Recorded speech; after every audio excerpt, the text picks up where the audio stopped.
Hello and welcome to Embracing Extraordinary podcast. I'm Deirdre. And I'm Jody, and we're here to create a space for you to explore, expand, and embrace that extraordinary exists, is possible, and how extraordinary you truly are. To hug, hold, accept, and embrace it to create your most extraordinary life. Have you ever felt like you're hitting an invisible ceiling in your happiness, your success, or relationships, or even the goodness that you can create in your life? In this highlights episode, we are revisiting the powerful concept of upper limits that we first explored in depth in Ep.14, the hidden barriers to your happiness and success and how to overcome them. Think of today's ep as your express inspiration guide. It's perfect for when you need a quick, actionable reminder on how to break free and raise the bar in your life. We hope you enjoy. Have you ever felt stuck at a certain level of success? Like no matter how much you grow, you somehow hit a wall.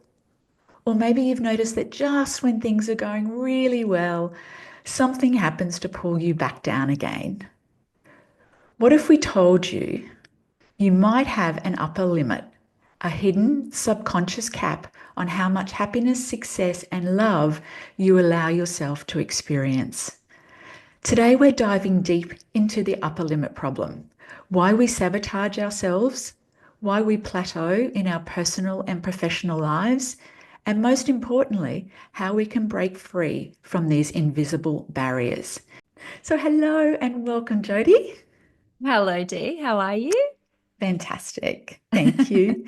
So, Jody, I'm really curious, how would you put upper limits? And have you ever noticed it when something is going really well for you? I certainly have. And then when I put my then when I noticed my own upper limits. I love this conversation. It's really been so enlightening, really, to understand myself a little bit more. To me, it's all about noticing where my glass ceilings are. And it's sometimes when you look at the example of what it really means that you go, oh, I think I might do that. Something that really comes up for me at the moment is sometimes when I'm feeling really excited or really happy and energized and inspired, and I literally can feel like the energy like pulsating through my body, like I'm feeling so good. That's when it's almost like I'm having a bit of an out of body experience sometimes that I'll notice, oh, don't get too ahead of yourself here. I did that role for probably 18 months, maybe even 2 years before I was actually recognized with the title and the pay packet to go with that. And when I really reflect back on that time, again, it was all of my upper limit. Like it was my imposter syndrome. It was like, that little voice about, who am I to do this? Because I think I was quite young at the time and I was replacing somebody that was a lot more mature. So it was very much the inner dialogue of, am I really that person who can do this? What if I'm not enough? So for me, it was stepping into that bigger role and opportunity and those doubts that crept in. So I think when I reflect back on it, it was keeping myself small. And it wasn't until I think it was like 18 months or so. And finally, I think I owned it. And I went into our GM's office and I pretty much demanded that he give me the title and the pay packet to go along with that. And they did. So all along, I think that was me trying to like it was keeping myself in that comfort zone of if I didn't step into that role, well, then if I fail, it doesn't actually matter.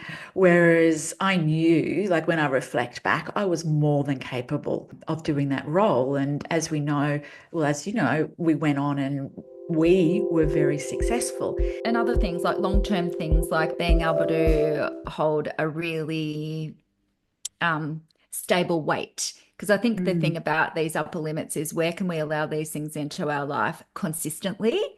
And that's the big difference, I think. How can we hold it? How can we make sure it's consistent? And weight is one thing that really comes up for me. Like I've had a weight roller coaster since I was very young, like even I'm going to say even before I was a teenager, weight was an issue for me. And I've been really slim and I've actually been very, very overweight at times.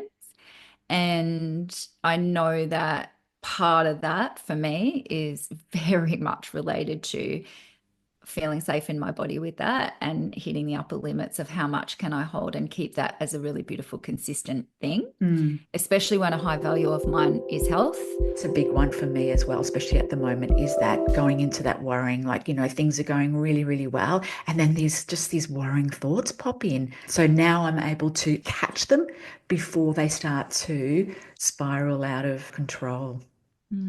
So cool. It's such a interesting topic to start to explore because, we're finding the more that we Mm. really dive into it, that it really is at the heart of most of our things, most of the success we desire, the goodness, the love, the relationships, the sports performance, whatever it is. Mm. It's our wiring and our unconscious settings that are really there that come up without even really realizing it. Mm. Gay Hendricks, which he's got the book of The Big Leap, where he really explores the upper limit problem. And he talks about when he first noticed it was when I think something was going really, really well in his life. And then he noticed that he all of a sudden went into this deep worry about his Mm. child.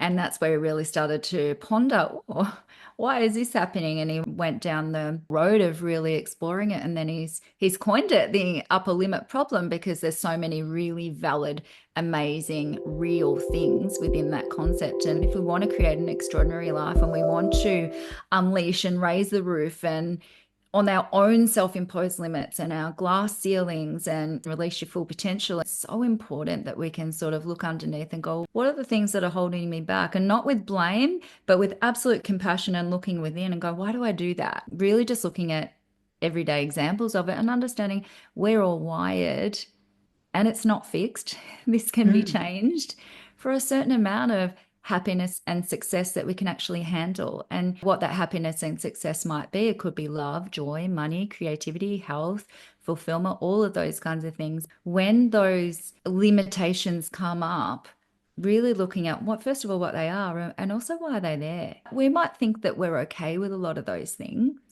I know I myself will go, well, of course I'm deserving of happiness, or for you, deserving of that good job. Like consciously, you might think that you are, but then unconsciously, it'll play out with your life results and they'll show Mm. you where you might have some of those hidden limitations.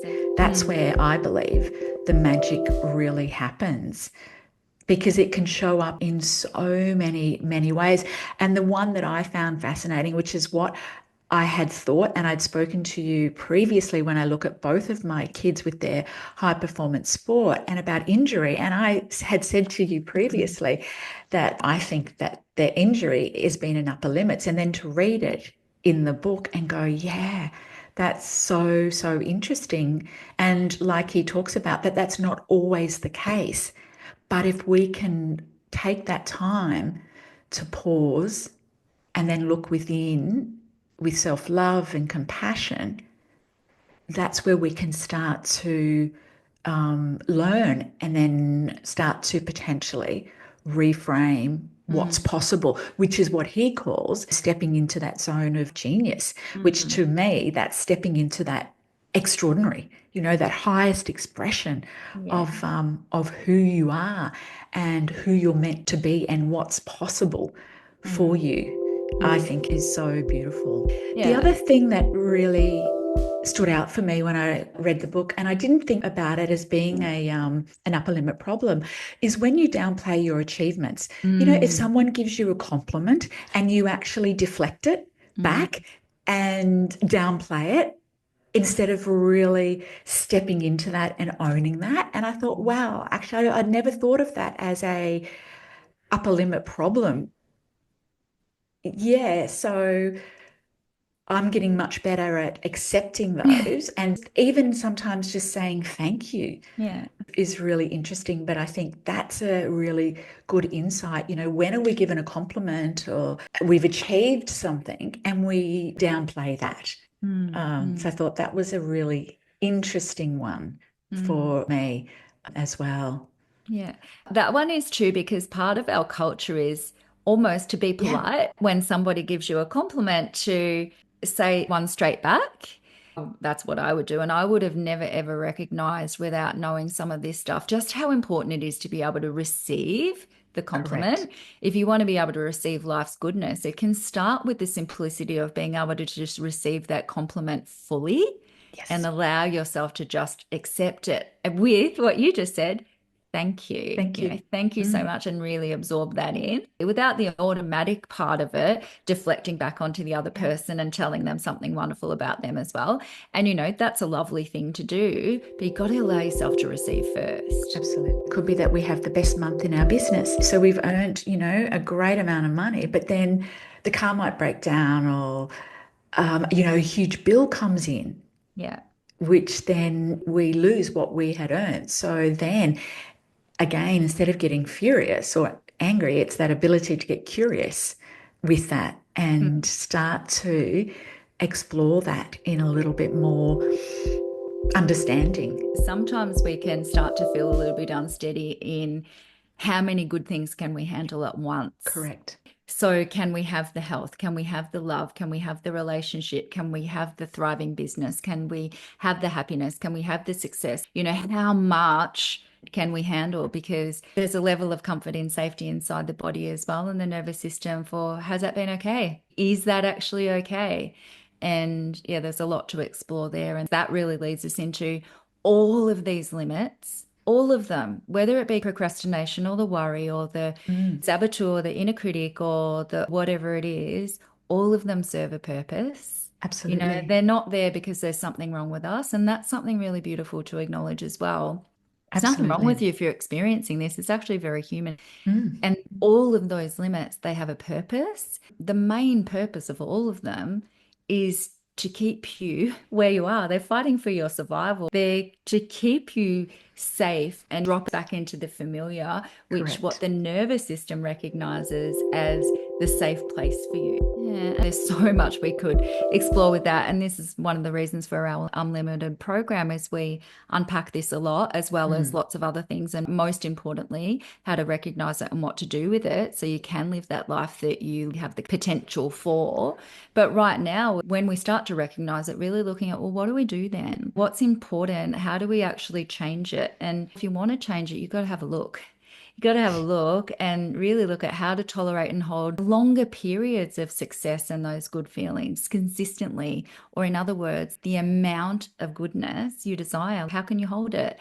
How can you be mm, consistent with it? How can you change your patterning and your nervous system wiring and capacity to be able to hold that goodness? The first step is what you said, Dee. Be curious, notice it with compassion and not blame, because being aware of limits and upper correct. limits, it gives you the opportunity to really start to explore and some things that you could really start to ponder. And it's really looking at, well, if this is here, what's it attempting to do? Like, what's the inner critic attempting to do here? What's the self-sabotage or the procrastination attempting to do here? Because really underneath it, in some way, it's going to be to keep you comfortable, keep you safe, keep you known in the familiar. And the trick is to really start to understand it and start to befriend it, really, because once you start to understand and befriend it, Hmm. that's when you can really offer your nervous system what it needs to be able to start to raise the roof. Absolutely. And great questions that we can start to ponder are, will you let it be possible for you? Mm. Because that's kind of that decision. It becomes that decision point. Do you choose to be curious and get curious and step into understanding what it's there for and what it's there to show you and teach you, which will then allow you to step into, as he calls it, your zone of genius. But to me, it's our Mm. zone of extraordinary, which is Mm. this highest version of you or your blueprint, whatever it is that you want. And then the next part to that is start to explore what if you Yeah. felt that really empowering with doing the jigsaw puzzle that you spoke about last week with your Mm. what if question totally transformed the way you approached your puzzle. Mm. Absolutely, because it gives us a bit of lightness. And again, it's accessing the unconscious part of the brain because it's accessing that state of possibility and what's possible instead of getting stuck in problem. So it's really starting to shift us into Mm. solution and starting to rewire the brain for what's possible. Thank you. Lots of love. Thanks so much for joining us. We hope you got some gorgeous inspiration from this conversation. Remember, if you'd love to explore it more, in episode 12, be sure to listen. This is where we tune into the concept of upper limits at more depth. And if this is lighting something up in you and you're keen to explore it in your life, how to step into your next levels, raise the roof on the amount of goodness that you can experience, reach out. We love hearing from you. You can message us on Instagram, you can email us, all the details are in the show notes. And we've got some fantastic opportunities for you with our unlimited program, membership and coaching. We hope this conversation has inspired you to start to explore, expand and embrace that extraordinary exists, is possible, and how extraordinary you truly are. If you loved this conversation, we would be so grateful for you to share it with the people in your world who you think might love to hear it. Please leave a review to help us reach more extraordinary people like you and turn these ripples into waves. Until next time, remember, you're extraordinary. Dare to embrace it.